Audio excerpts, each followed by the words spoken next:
So this is a pretty short one. It's just kind of a hodgepodge of stuff left in this little section. I want to say some things about India in this period, again, 500s to 300s BC or so. I want to talk a little bit about Alexander the Great, and that'll be the end of this little one. So this should be a short one. Well, what happens in India by around 600 BC or so, 500 BC, is we see the emergence of two different political systems in northern India. There's a form of a republic, and there's also monarchy. Not surprising. No one really is strong enough to take over northern India. So northern India has mostly these little small states, and in some areas we have what are called tribal republics, and they're based on a sort of a communal, kind of equitable political system, more so than in other places. They're found usually in the hilly areas, which are sort of around. Northern India is kind of a basin, and around the basin is hills and mountains. In the north, it's the Himalayas and so on.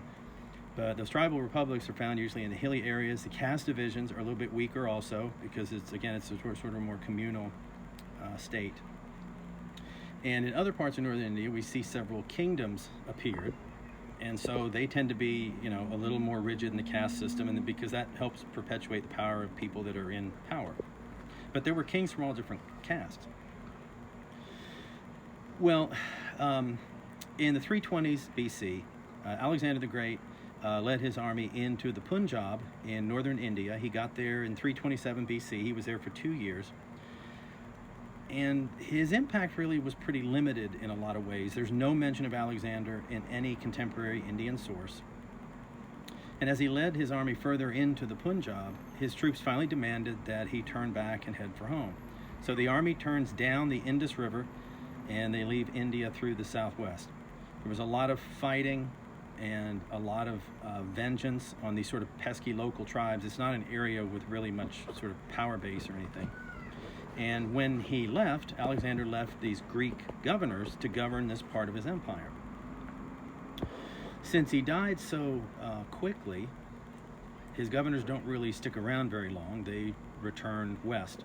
So the most important, or I guess significant outcome of Alexander's campaign was not military or political, but instead it's probably the fact that several Greeks he took along recorded their impressions of India. And these are critical sources for this period where we really don't have a lot of written material at all. These writers mention several practices that appear to be left over from the Aryans, left over from pre-Aryan period, I should say. There's several mention of these tribal republics.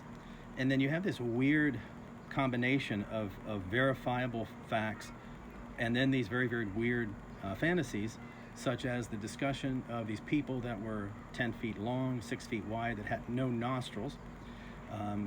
There's a discussion of places where brass rained down from the sky. Alexander also founded several settlements. None really survived very long. And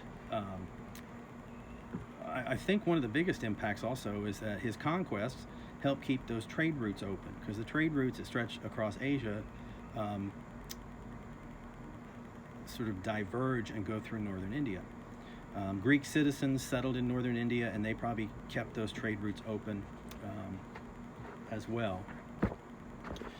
Historians really wonder what would have happened if Alexander the Great had made it into northern India, and they wish they could study what would have been a pretty sizable battle or campaign.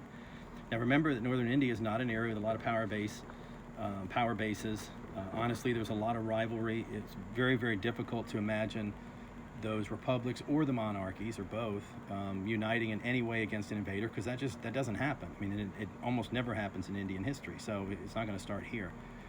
So for what it's worth, and I'm not a military historian, I don't pretend to be a military historian, but I would suggest that there is certainly nobody in northern India that could have stood in Alexander's way. So if he had continued marching eastward, he would have passed through that basin in northern India. If he had gone all the way through India, he would have entered sort of northern Southeast Asia. There was nobody there that could have stopped him, and I don't think there was anybody there that would have been in his way until he got to China. I mean, if he had actually been able to make that journey. Chinese historians say that they would have beaten Alexander. Greek historians say that Alexander would have beaten the Chinese.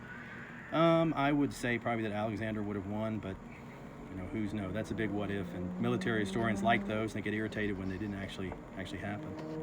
Okay, so that's a short-ish little part 2 or whatever, and I've got a part 3 coming up as well.